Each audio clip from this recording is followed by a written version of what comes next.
Hey, this is my presentation for my creative project and rationale. I'd start off by sharing my topic, which was nonverbal communication and its role in interpersonal and intercultural communication. Um, so kind of my inspiration for this is when we did our application assignment early on, where we recorded a conversation, and we're kind of looking at our synchronization between nonverbal communication and our verbal communication. And I saw how I could communicate with my wife nonverbally, and I said, well, if my wife um, wasn't from the same culture as me, how would my nonverbal communication have impacted her differently in that conversation? And that, yeah, it made me think. Okay, well, let me research nonverbal communication and its role interculturally and interpersonally. Uh, a brief synopsis of my rationale. I'll talk about my four key findings. The first one being nonverbal cues are central to meaning making, but their interpretation varies across culture, right?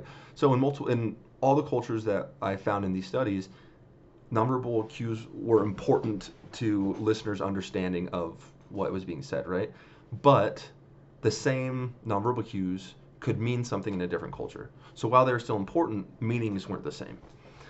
Then visual gestures and facial expressions significantly enhance comprehension, right? So I found two studies specifically that talked about how I'll lean into one of them. There's a study done about high school learners and how they were shown either a video of their teacher giving a presentation, or they had to just listen to the presentation, and the difference in comprehension, and how when they were able to see the visual gestures and facial expressions, comprehension went up. Then facial expressions are not universal, right? I found another two big studies that talked about how, specifically one of them talked about how the difference between Western Caucasian and East Asians' understanding of facial expressions, and it is really detailed going into why, right? East Asian people tend to focus on your eyes, whereas Western Caucasian were scanning the whole face, and so they understood the gestures you were making a little bit more rather than East Asian, right?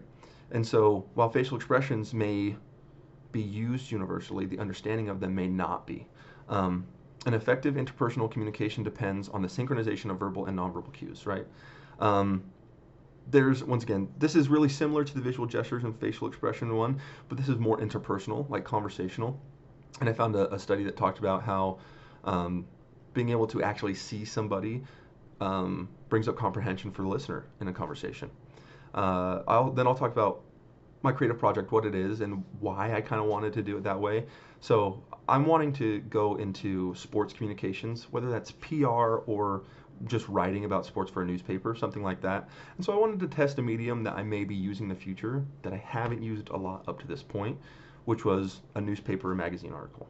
So there are some images throughout, but it's read like a newspaper column where it's up and down left to right, right? So you'll read the entire left column and then move to the right side of that page.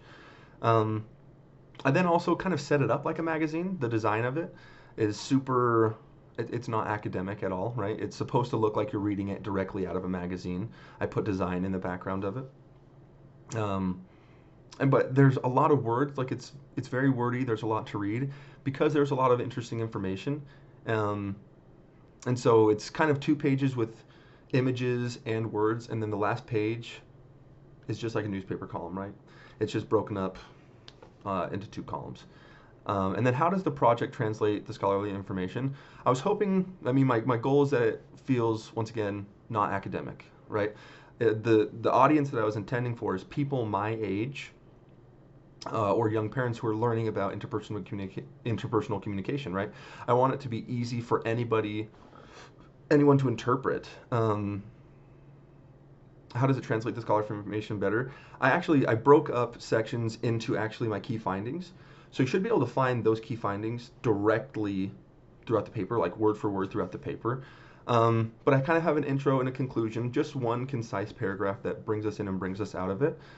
But it should be pretty easy to follow. I broke it up with 3 different title sequences so that you'll know when we're transitioning to a new section.